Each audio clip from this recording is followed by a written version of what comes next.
एक बार फिर से मैं उमेश पांडे आप सभी लोगों के सामने आज इस वीडियो के माध्यम से आप लोगों को चैप्टर 11 जिसका नाम है light shadow and reflection, different types के जो रिफ्लेक्शंस आप लोग पढ़ोगे उसी से रिलेटेड ये वीडियो बनाई गई है। और आप लोग स्टडी नोट जो इस चैप्टर से रिलेटेड है उसको भी आप लोग प्राप्त करोगे और हर एक बारीक से बारीक पॉइंट इस चैप्टर से रिलेटेड आज आप लोगों को समझाया जाएगा।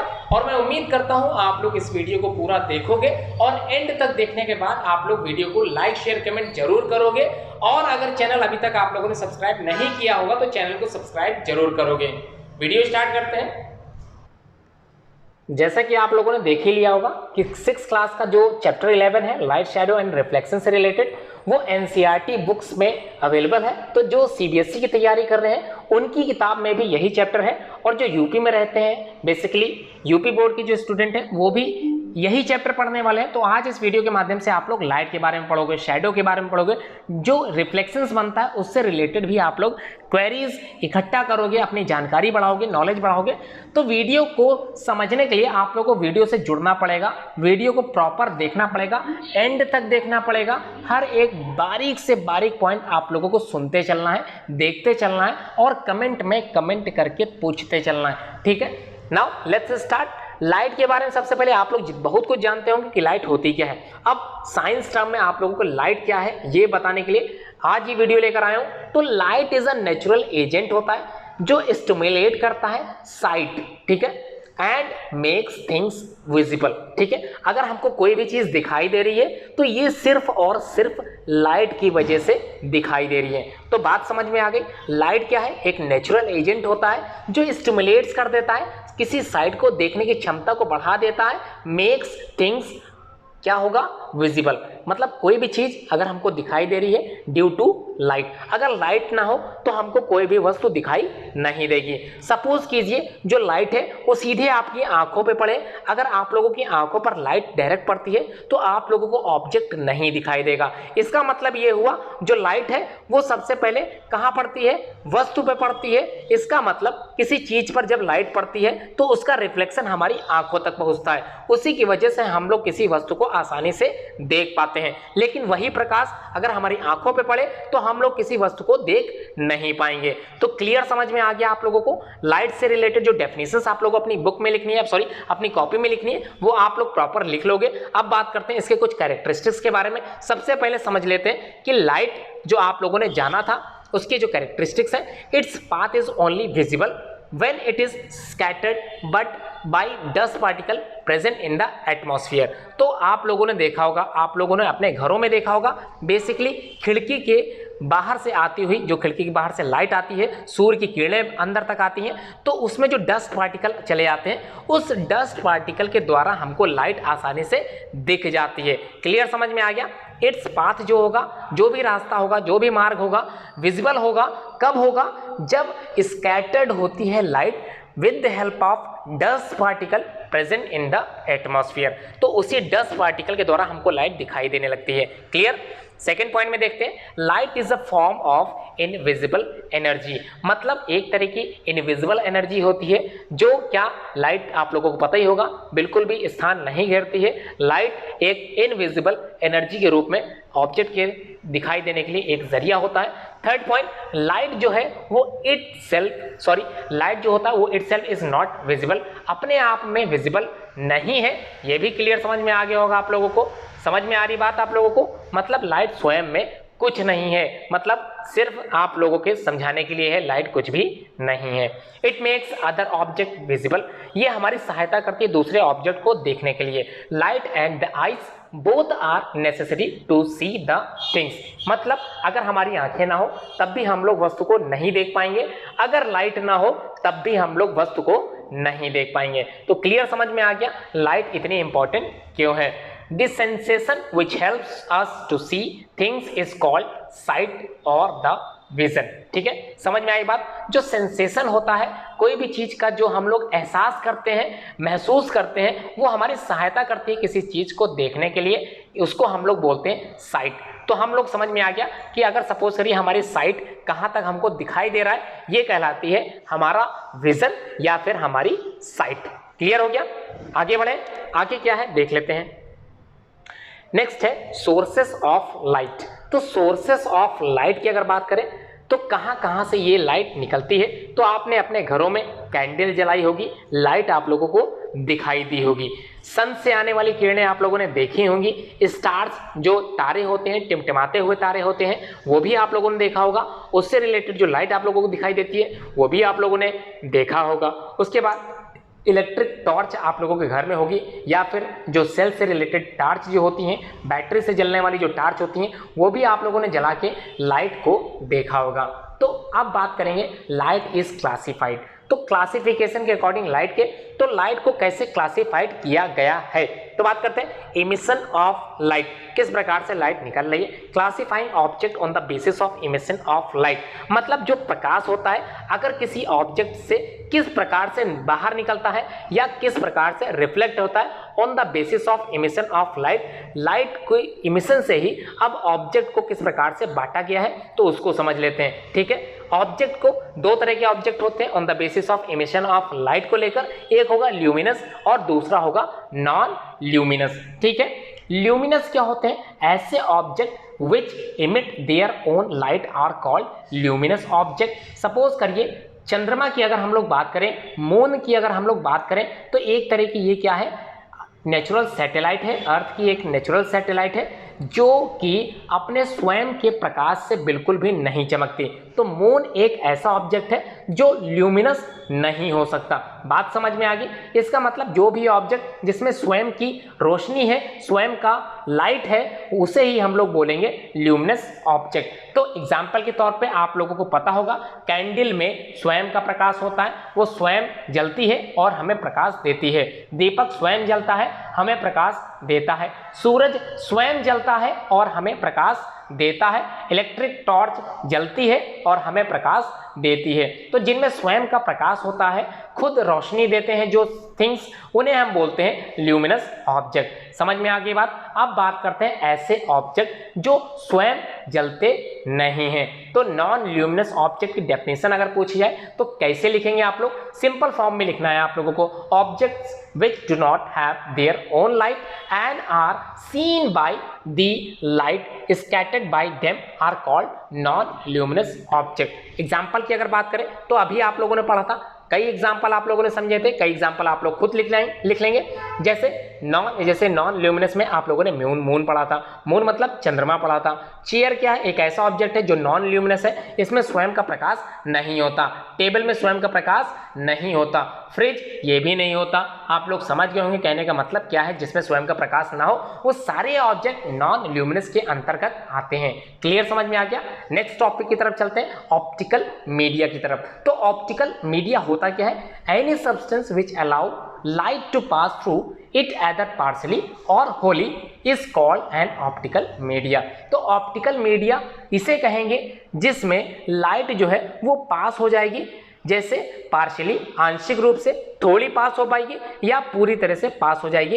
इस तरह के मीडिया को हम लोग ऑप्टिकल मीडिया के नाम से जानते हैं। समझ में आ गई बात। अब बात करते हैं ट्रांसपेरेंट क्या होता है। तो नाम से ही लग रहा है ट्रांसपेरेंट होता क्या है, जहां हम आर पार जो चीज देख पाए उसे बोलते हैं ट्रांसपेरेंट। तो all object that allow light to pass freely through them and through which we can, क्या होगा, हम लोग ऑब्जेक्ट को आसानी से आर पार देख सकें।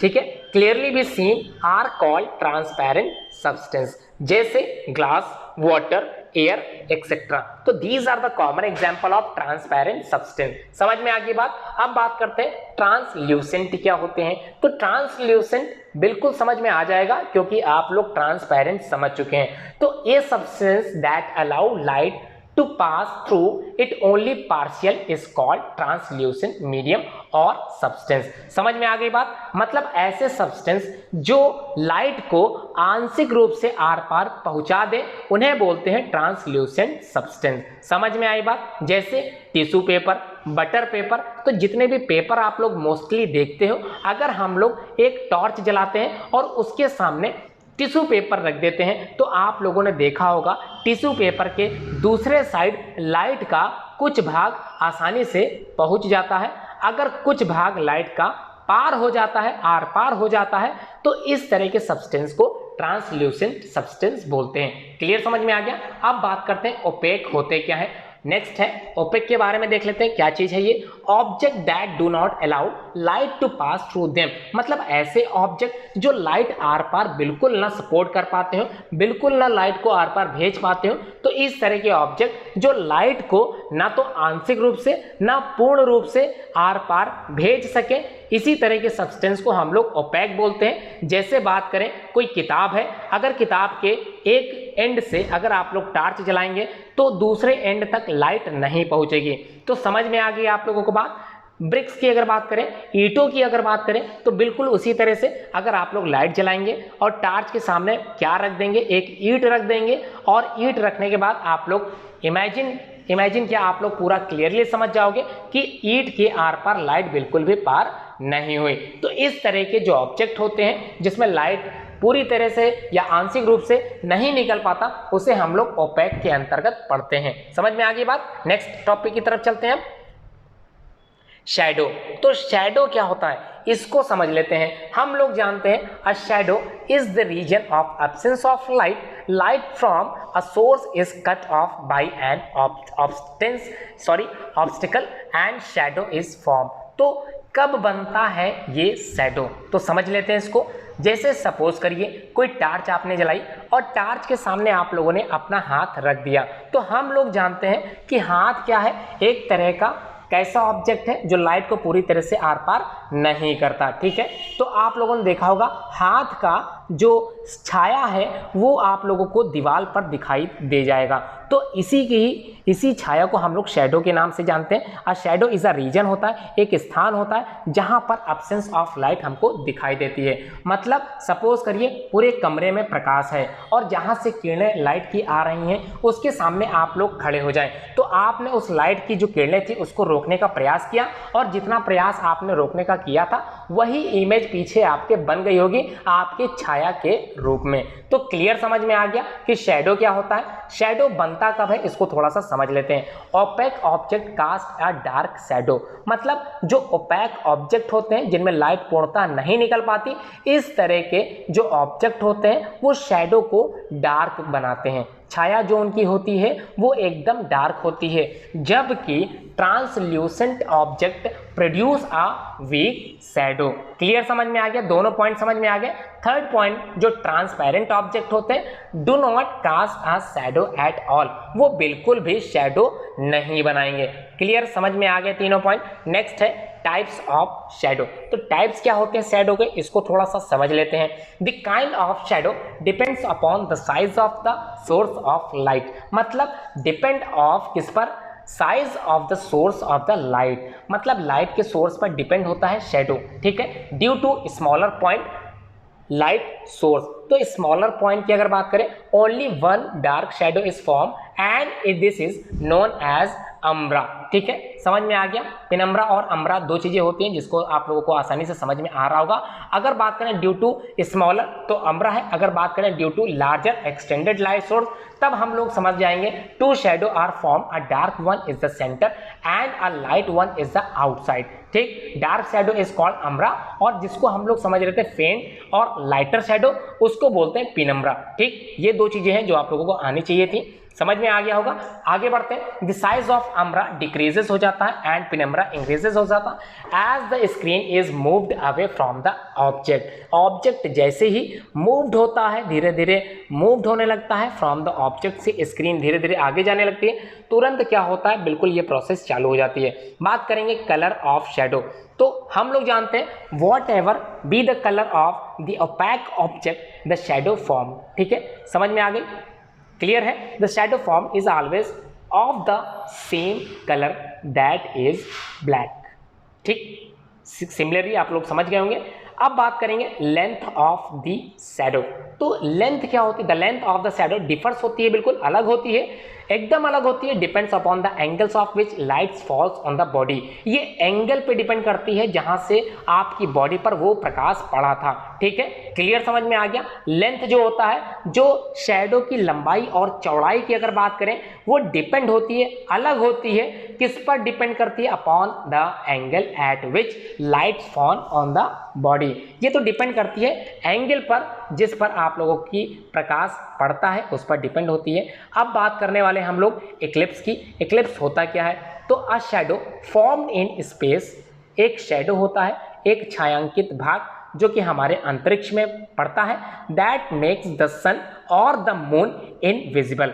उस समय हमारा जो सन होता है, हमारा जो मून होता है, वो इनविजिबल स्टेट में पहुंच जाता है और उसका जो छायांकित भाग होता है वो हमारी पृथ्वी पर पड़ता है। समझ में आ गया आप लोगों को बात? फॉर सम टाइम, कुछ समय के लिए। Eclipse is the overshading of a bright object. Clear समझ में आ रहा हो आप लोगों को? इक्लिप्स समझ में आ गया। अब बात करेंगे सोलर इक्लिप्स होता क्या है। तो बेसिकली बात करते हैं सोलर इक्लिप्स। तो सोलर इक्लिप्स नाम से लग रहा होगा, जब the moon comes between the sun and the earth. तो जो मून होता है, जो हमारा चंद्रमा होता है, वो सन और अर्थ के बीच में आ जाता है, जिसकी वजह से अर्थ पर, so that the earth in this shadow form में darkness during the day time, मतलब दिन के समय अंधकार छा जाता है। इसे ही हम लोग जानते हैं सोलर इक्लिप्स के नाम से। बात करते हैं the solar Eclipse occurs only on a new moon day. तो जब नया चंद्रमा तैयार होता है, ये प्रतिक्रिया या ये क्रिया उसी समय पूर्ण रूप से होती है।